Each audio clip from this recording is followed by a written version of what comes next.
A century-old iron wheel no bigger than your palm sits mounted on a wooden handle. But this isn't a pizza cutter, and it's far more sinister than that. When you see what it actually does, you'll understand why entire industries fought to keep it hidden. But look closer at that worn handle. See the way it's been gripped by calloused hands for decades. Note the careful balance of the thing. Take a good look. Do you know what this was for? Most people have no idea. This is a traveler.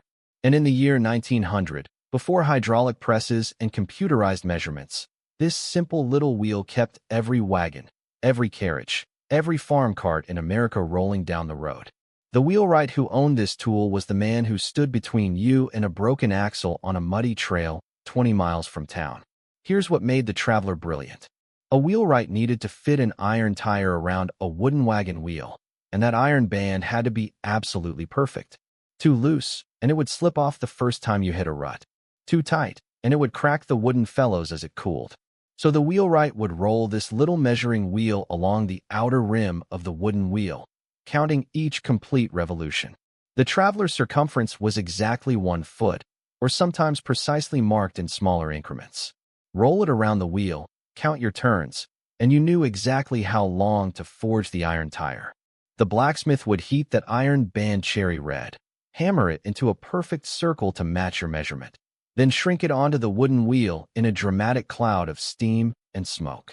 The traveler made that precision possible. Without it, you were guessing, and a guess could mean a ruined wheel worth a month's wages. The traveler disappeared when factories started making wheels with standardized sizes and pneumatic tires replaced iron bands entirely.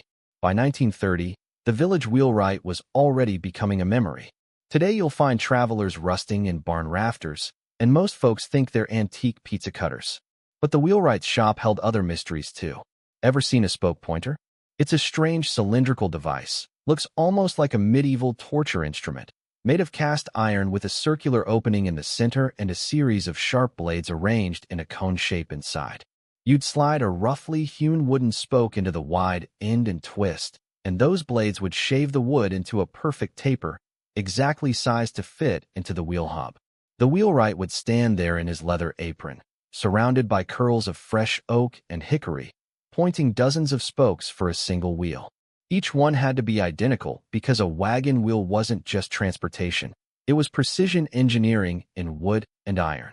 One weak spoke, and you could lose a wheel at speed, tip your load, break an axle, or worse. The spoke pointer made sure every single spoke was true. These tools were built to last forever, heavy as sin, and they did their job for generations until wooden spokes went the way of the horse and buggy. Then there was the wheelwright's reamer, a T-shaped auger with a tapered blade designed to bore out the spoke holes in the wheel hub. Unlike a regular drill bit, the reamer cut a precise angled hole that matched the taper of the spoke. The wheelwright would have marked his hub carefully, then leaned into that T-handle with his full weight, cutting through dense hardwood with spiral shavings falling away. The smell of fresh-cut oak in a wheelwright's shop was something people remembered their whole lives. The reamer disappeared with the craft itself, though you still see them occasionally at farm auctions, misidentified as some kind of apple corer or fence post drill. Speaking of iron and wood, let's talk about the tire shrinker, sometimes called a tire iron or tire dog. This was a heavy lever with a shaped hook on the end, used during the most dramatic moment in the wheelwright's craft. When that red-hot iron tire was dropped over the wooden wheel, it had to be hammered down into position fast before it cooled. The tire shrinker let the wheelwright hook under the iron band and lever it into place with tremendous force, seating it properly while it was still hot enough to move. Then came the water. The wheelwright and his apprentice would douse that whole assembly with buckets of cold water, and the iron would shrink as it cooled, pulling everything together tighter than any clamp could manage. The steam would rise in clouds, the wood would hiss and creak, and when it was over you had a wheel that could carry a ton of grain over 100 miles of bad road. The tire shrinker required muscle, timing, and nerve, because you were working inches away from metal hot enough to brand you in an instant. Did your grandfather have one of these tools in his shed? Tell me below. Now the wheelwright didn't work in isolation.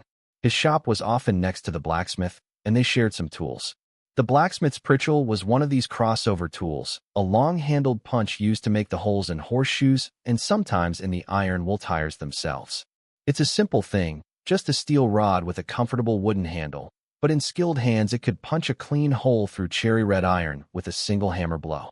The pritchel had to be harder than the iron it was punching, so blacksmiths made them from high-carbon steel and kept them carefully tempered. A good pritchel might serve a blacksmith for his entire career. They fell out of use when pre-drilled iron stock became cheap and available, and when the whole trade of shoeing horses and fitting iron tires became a novelty rather than a necessity. But let's go back to the wheel itself, to the process before the iron ever came into play. The felloe saw was a specialized curved saw blade, sometimes mounted in a frame, used to cut the curved wooden sections that formed the outer rim of the wheel. These weren't just any curves. Each felloe had to match precisely with its neighbors to form a perfect circle, and the grain of the wood had to run just right to handle the stress. The wheelwright would select his lumber with the eye of a surgeon, looking for straight grain and no knots, then use the fellow saw to rough out those curves. Later he'd refine them with planes and spokachaves until they fit together like puzzle pieces.